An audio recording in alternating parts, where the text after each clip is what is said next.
Madame Faucheux. Depuis 2017, la politique nationale et les orientations toujours plus conservatrices du gouvernement nous offrent peu de moments de réjouissance et d'espoir. Il y a quelques semaines, l'adoption de la loi Molac en faveur des langues régionales par une majorité de députés, contre l'avis du gouvernement, a été un de ces trop rares moments. La joie, néanmoins, fut de courte durée, puis depuis, nous avons appris que le gouvernement, avec le concours de quelques députés caporalisés, va essayer de faire barrage à cette même loi auprès du Conseil constitutionnel. Alors, l'examen en première lecture de la loi climat, à la suite du travail considérable de la Convention citoyenne, devait être un nouveau temps historique pour notre pays et pour le climat.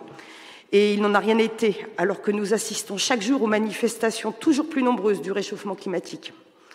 Tout d'abord, le choix fait par le président de la République de ne pas respecter ses propres engagements auprès des 150 citoyennes et citoyens pose question.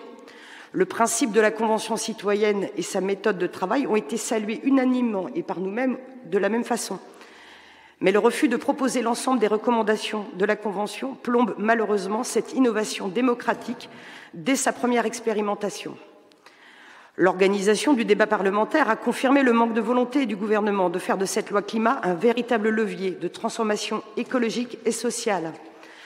Entre le choix de passer le texte en procédure accélérée pour limiter le temps du débat parlementaire et le fait de considérer irrecevables 20 à 25% des amendements, la majorité présidentielle a choisi délibérément de faire passer au rabais cette loi, pourtant qualifiée d'historique. Cette méthode ne permettra pas d'embarquer les citoyennes et citoyens de ce pays dans cet élan que doit être la transformation écologique de notre société.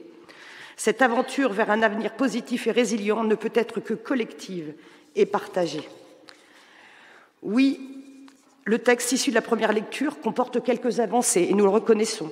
C'est le cas du menu végétarien hebdomadaire pour la restauration scolaire, l'élargissement de la prime de conversion pour l'achat d'un vélo électrique en remplacement d'un vieux véhicule, ou encore l'objectif d'une division par 2 du rythme d'artificialisation des terres d'ici 2030.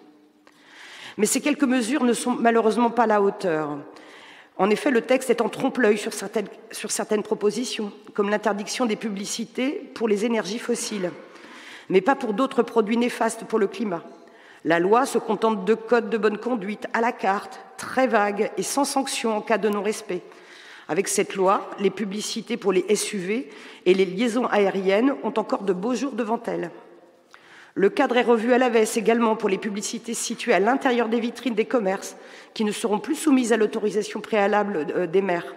Et le contrôle se limitera simplement aux publicités lumineuses. Autre sujet majeur, la rénovation énergétique du parc immobilier. L'État n'organise pas activement la transformation de ce secteur en fixant véritablement un cap, avec un cadre clair et des moyens. Pire, depuis le Grenelle de l'environnement, il est acté que la France visait pour 2050 un parc de logements entièrement bien isolé, niveau BBC. Or, le projet de loi revoit à la baisse la définition d'une rénovation performante en permettant qu'elle amène les logements non plus à l'étiquette énergie A ou B, mais simplement à la classe C.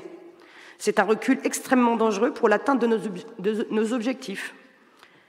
La loi aurait pu être également un outil efficace pour mettre en place des politiques publiques permettant de passer un cap significatif en faveur des mobilités actives.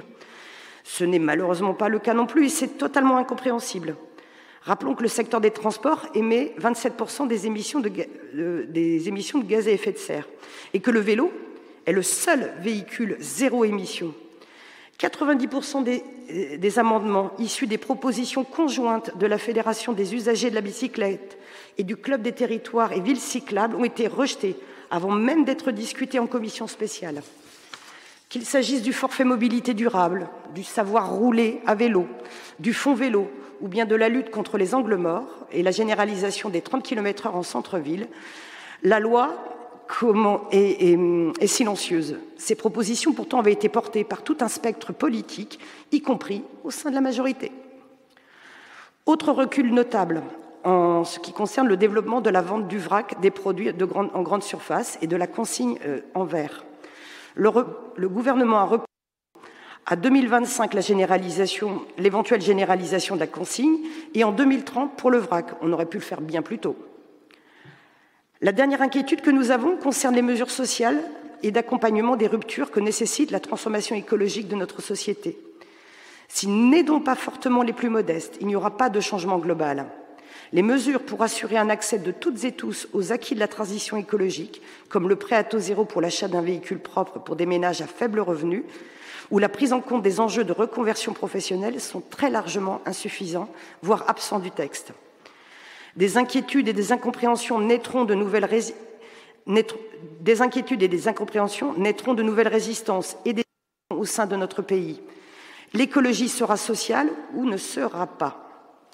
Vous l'aurez compris, cette loi climat et résilience non seulement n'est pas du tout à la hauteur des enjeux, mais laisse à penser qu'il suffirait de quelques mesurettes pour basculer globalement vers une transition écologique et sociale complète.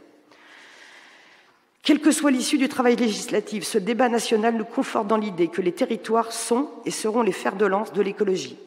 À Rennes et à Rennes Métropole, nous devons continuer sur notre lancée et mettre en œuvre notre programme majoritaire sans attendre pour déclencher une réelle accélération de la transition écologique. Nous voulons quand même croire que les parlementaires, au Sénat comme à l'Assemblée nationale pour la deuxième lecture, feront preuve de sagesse et d'ambition à aller contre l'avis du gouvernement, comme ils l'ont fait pour la loi Molac. Alors cette loi nous montre que les parlementaires, quelle que soit leur appartenance politique, peuvent prendre leurs responsabilités et être à la hauteur des enjeux en améliorant fortement le texte. Nous n'avons plus le temps, évidemment, pour les demi-mesures. Comme nous l'avons souvent et maintes fois répété, l'urgence climatique s'impose à nous. Il faut agir. Je vous remercie. Merci. Pour le groupe Mouvement Radical, Monsieur Puil.